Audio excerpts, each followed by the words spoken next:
โหว้าวเลย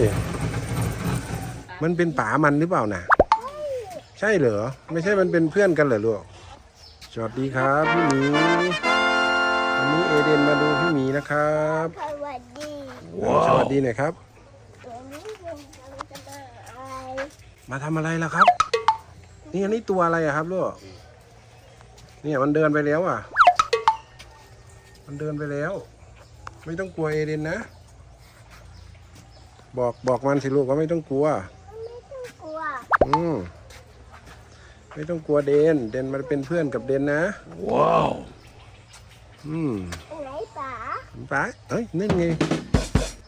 มันเป็นป๋ามันหรือเปล่านะใช่เหรอไม่ใช่มันเป็นเพื่อนกันเหรอลูกเนี่ยแหละป๋ากับแหมมันมีเบบีหรือเปล่าไม่มีเอ้าอยู่ส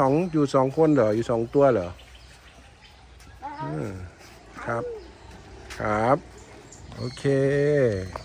ตอนนี้เอเดนกำลังมาดูนกนะครับว้าวโอ้โหโอ้โหทำไมนกมันเยอะจังเลยกลับไปมีอะไรอีกกันเถอะเอเดนไม่เดินเข้าไปดูใกล้ๆลูก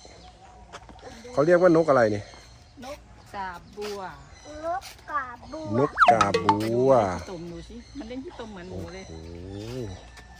ไปดูเล่นที่ตุ่มเหมือนหมูเลยต้องไปอาบน้ำเดินไปดูมันสิไปอาบน้ำนะลูกไปดูสิ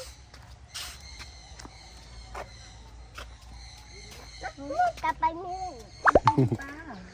นี่ไงข้างบนก็มีแล้วนี่ว้าว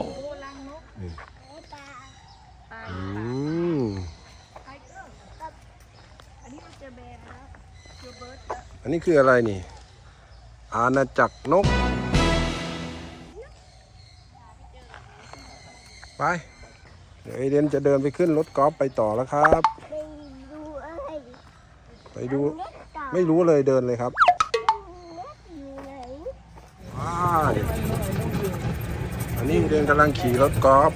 ว้าวเล่นกำลังจะไปดูครับตัวเล็กโอ้ตัวเล็กอยู่ตรงไหนเนาะโอ้ไก่มันเยอะมากเลยนะเป็นไก่เร็วมากเลยอันนี้เราจะออกจากกรงนกแล้วนะครับมีหินด้วยทางนี้เป็นอะไรนี่อะไรเนี่ยอ๋อมันเป็นแผนที่ไงว่าตอนนี้เราอยู่ที่ไหนเราอยู่จุดไหนเราอยู่จุดนี้เราอยู่จุดนี้แหละเดี๋ยวเรากำลังจะไปต่อแล้วนะอ๋อนี่ไงเป็นแรดเหรอไม่ใช่ดูแผนที่ก่อนสถานีต่อไปมั่งขีดไปเลยไปต่อแล้ว